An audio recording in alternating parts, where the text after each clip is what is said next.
inexacto o mentira o lo que fuese, lo que nunca ha ocurrido en ningún mensaje presidencial en la historia del Perú, hace pues que sea verosímil que efectivamente pues hay grupos mediáticos que están interesados en hacer quedar mal al gobierno y que presentan una realidad que no existe, ¿no? Entonces yo creo que este discurso demuestra que Castillo tiene no un gobierno fuerte, pero sí con la suficiente fuerza para todavía mantenerse en el cargo y evitar una posible vacancia. Todo aquel...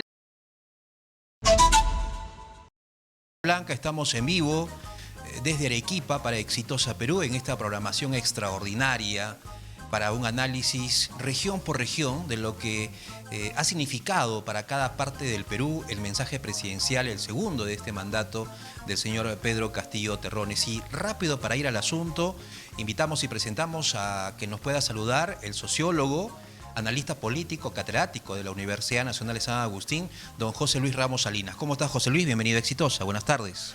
Muy buenas tardes y muchísimas gracias por la oportunidad y un gusto, como siempre, estar con ustedes y a través suyo con su audiencia. Había una pregunta que te había lanzado aquí mientras esperábamos el pase de Chiclayo y tiene que ver con que el mensaje parecía que por momentos resultaba tedioso, resultaba muy complicado, con muchas palabras pero con poco contenido. ¿Cuál es tu primera impresión en líneas generales? Bueno, yo creo que ha copiado el estilo de presidentes que ya hemos tenido anteriormente y que cuando daban el discurso el 28 de julio parecían más bien una especie de superalcaldes que daban cuenta hasta de cuántos metros cuadrados de asfalto habían colocado en las carreteras, ¿no? De hecho, ha dicho cuántos kilómetros, a cuántos kilómetros se le ha dado, perdón, a cuántos kilómetros se le ha dado mantenimiento a las carreteras del Perú, ¿no? Y creo yo que eso revela dos cosas. La primera es el absoluto abandono del plan de gobierno que se propuso, por lo menos escuetamente, durante la campaña electoral, y por tanto este ya no es más un gobierno del cambio, sino un gobierno que más bien pretende administrar la cosa pública. Lo está haciendo mal, pero que está prometiendo que a partir de ahora lo va a hacer mejor. Y en segundo lugar, también creo que revela que Castillo se siente una vez más ganador respecto a la oposición que busca su vacancia, ¿no? Los primeros 10 minutos fueron de un Castillo beligerante, confrontacional. ¿Fue correcta esa forma de iniciar su mensaje? Bueno, el discurso fue en este sentido, ¿no? Está sumamente debilitado, hay muchas denuncias de corrupción contra él, la ineficacia e ineficiencia de quienes lo acompañan en la administración pública también es evidente, y entonces la respuesta a ello puede ser no, eso no es así, sino que hay cierta prensa que lo pinta de ese modo, ¿no? Y además hay ciertos grupos de poder, ciertos sectores políticos vinculados a oligarquías corruptas que también me impiden trabajar como yo quisiera. Y eso lo puede hacer porque es verosímil, ¿no? Si quien le grita corrupto es la señora Chirinos, si Keiko Fujimori sale, como ha salido ahora, a decir que si él no renuncia, lo van a sacar. Lo va a sacar el pueblo y sus representantes, ¿no? O sea, ¿qué más quiere un presidente o un político que se le oponga a Keiko? Ese es un regalo, ¿no? O sea, Keiko suma jamás. O sea, ¿fue estratégico o casual lo que ocurrió con esta conclusión que tú lanzas? Yo creo que sus asesores le han dicho ya no tiene sentido tratar de conciliar con sectores que además han sido derrotados, ¿no? O sea, la vacancia de Castillo venía asociada a la elección de Gladys Echaíz como presidente del Congreso. Gladys Echaíz ha sido la última de las cuatro alternativas que se pusieron en juego para la elección de la mesa directiva. Entonces ha sido ampliamente derrotado ese sector que decía que Gladys Echaíz iba a ser la presidenta del Perú, no decía que iba a ser la presidenta del Congreso.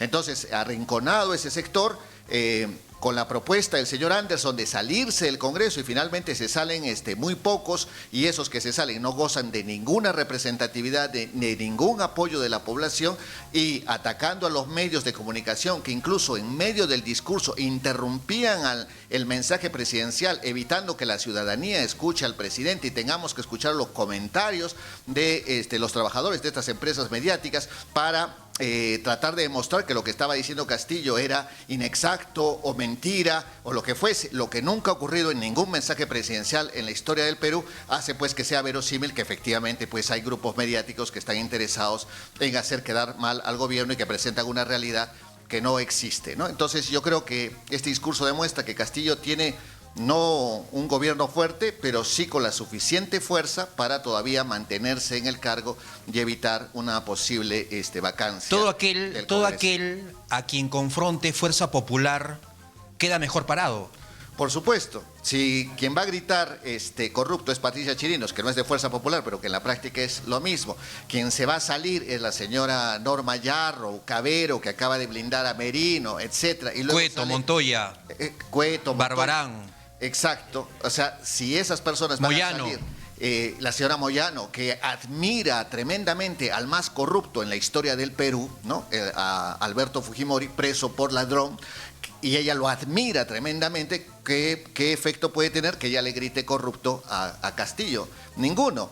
La gente siente que está diciendo atrapen al ladrón, ¿no? La clásica estrategia, y eso a quien fortalece a Castillo. Esa es su única fortaleza. ¿El ladrón acusando al ladrón, José Luis? No tengo por qué decir que la señora Moyano sea ladrona, pero sí puedo afirmar que la señora Moyano admira a un ladrón, ¿no? Y el fujimorismo lleva ese nombre, fujimorismo, ¿no? En base a Alberto Fujimori, que está sentenciado por ladrón y crímenes contra los derechos humanos. Entonces le han servido la mesa a Pedro Castillo con esta postura. Por supuesto. Y él ya más o menos se puede dar cuenta que eso va a ser así, porque lo han hecho otras veces, ¿no?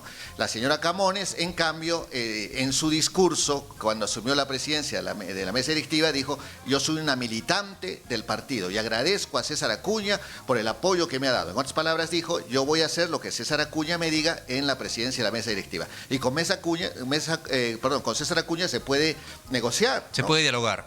El Congreso tiene un acuerdo tácito para algunos temas, pero hay una situación de fondo que, muy bien lo que hemos comentado hasta ahora, pero cuando dice Pedro Castillo una frase que yo pensé que le iba a terminar distinto, pero la termina de un modo conciliador, dice: yo ya no voy a poner la otra mejilla, ¿no? O sea, me han golpeado, me han abofeteado, pero yo no voy a poner la otra mejilla, voy a conversar, dice. Pero pareciera que ahí hay una respuesta velada de una posición mucho más enérgica, quizás ya el anticipo de cuestiones de confianza, José Luis. Claro, yo pensé que iba a decir: yo ya no voy a poner la otra mejilla, ahora yo voy a dar la cachetada. Exacto. ¿No? Parecía que pero ese es un mensaje encubierto. Claro, y si es que esa fue la intención, bueno, sus asesores han trabajado muy detalladamente, por lo menos esa parte del mensaje, ¿no? Pero dice: extiendo la mano para colaborar en lo que se pueda, ¿no? Y entonces yo creo que no tiene la fuerza para dar cachetadas, no tiene la fuerza para poner cuestiones de confianza, pero sí tiene la fuerza suficiente como para que él no salga del gobierno si el Congreso se mantiene, ¿no? La ciudadanía no aceptaría, ¿no?, que la señora Camones sea presidenta del Perú, o que la señora Moyano sea presidenta del Congreso en base a eso, ¿no? La ciudadanía no está dispuesta a aceptar eso. La ciudadanía puede aceptar que se vaya el presidente Castillo si es que se va junto con el Congreso. Por eso el grito es que se vayan todos. Y el señor Castillo sabe que este Congreso jamás se va a ir. Se van a aferrar a sus curules con uñas y dientes. Y esa es su fortaleza.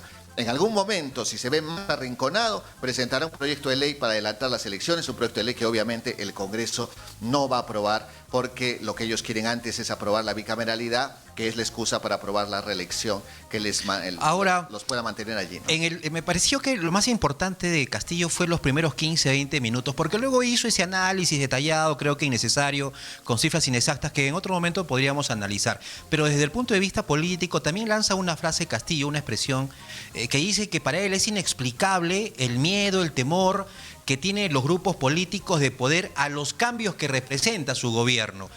Primero, ¿este gobierno de Castillo es un gobierno de izquierda al cual los grupos de poder le puedan temer? Cuando él hace su discurso el 28 de julio del año 2021, ni siquiera allí había una propuesta izquierda, lo que había era una propuesta republicana, es decir, ese discurso en el que se dice que este debe ser un país de ciudadanos y ciudadanas, que todos tengan las mismas oportunidades, los mismos derechos, donde no haya discriminación y trate de aminorarse la desigualdad.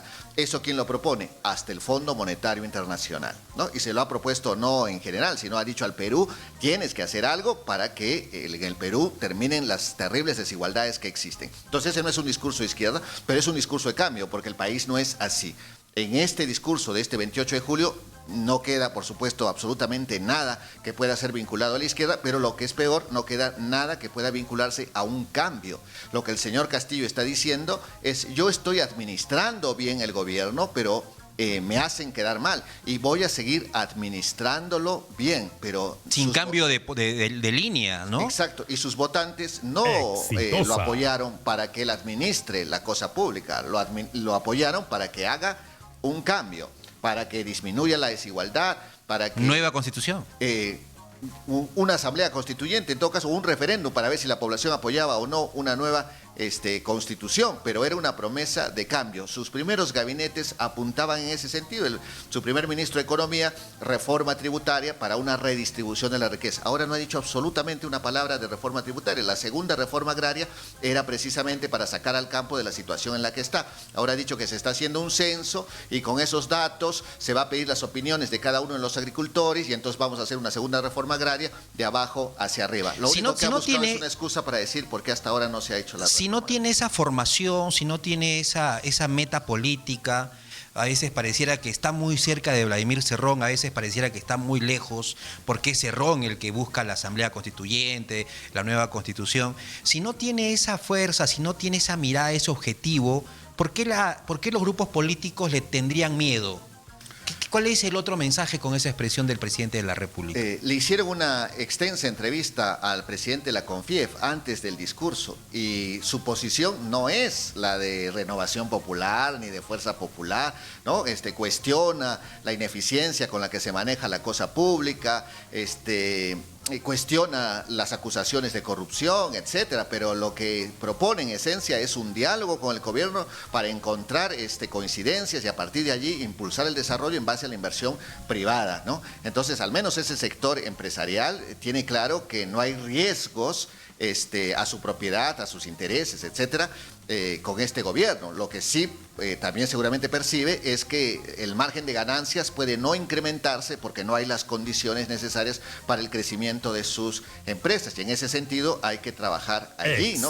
Cuando censuraron a la ministra de Trabajo cuya censura hasta votó a favor Perú Libre, la CONFIET la respaldó. Un día antes la CONFIES dijo no, que esa ministra se quede porque sabe dialogar, porque estamos encontrando coincidencias. ¿Pero ese es un discurso correcto o es un discurso político?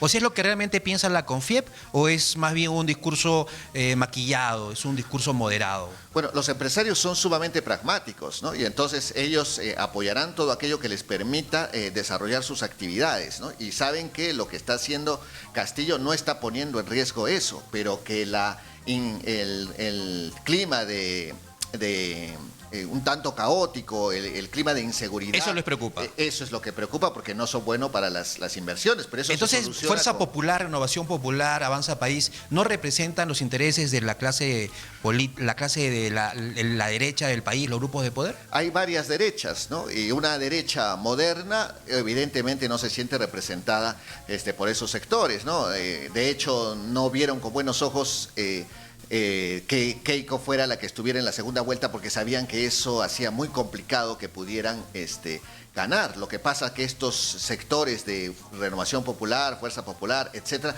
no solo tienen un discurso de derecha ultraconservadora, sino que además tienen un discurso antidemocrático, ¿no? Porque por ejemplo, el hecho de que propongan a Gladys Echaíz para presidenta del Congreso es absolutamente antidemocrático porque la señora es una tránsfuga. ¿Cómo se va a premiar a una tránsfuga con la presidencia del Congreso? Eso no es en lo absoluto democrático, pero para ellos eso no es un motivo de preocupación, ¿no? Tenemos 1 minuto y medio para cerrar, pero yo quiero que desarrollemos la idea del elector. Cuando acabó el mensaje, consultamos a algunos oyentes y en la calle hicimos un box y muchos no habían escuchado el mensaje. Y cuando se le preguntaba ¿por qué? Porque estoy trabajando, porque ¿qué voy a escuchar? No me interesa. ¿Qué opinas ahora? ¿Qué es lo que seguramente ha generado este mensaje en la población, en el elector, en el ciudadano peruano? Bueno, ya desde varios presidentes atrás ya la gente no escuchaba el mensaje porque es como que el Perú estaba en piloto automático y no importaba lo que dijera el presidente, muy distinto al primer gobierno de Alan García, que cuando él daba un mensaje, el Perú al día siguiente podía dirigirse en un sentido distinto al en el que en ese momento estaba dirigiéndose, ¿no? García dirigía al país, pero ya en su segundo gobierno García no dirigía el país, ¿no? Sino que estaba en piloto automático y él simplemente lo administraba. Entonces, ¿para qué escuchamos el mensaje? Sin embargo, se suponía que este era un gobierno de cambio y entonces podía en su mensaje anunciar cosas importantes respecto al futuro del país. Si la gente no quiere escuchar o no se interesa por escucharlo, quiere decir que ya perdió toda esperanza de que el presidente vaya a cumplir su promesa que hizo al momento de las elecciones, lo que quiere decir que está traicionando a sus electores, lo mismo que ha hecho el Congreso de la República, y eso implica un gravísimo riesgo para nuestra democracia porque los representados y representadas no tenemos representantes. José Luis, con cargo a ampliar a estos asuntos más adelante, yo te agradezco por estar aquí en Exitosa Perú, estaremos en contacto.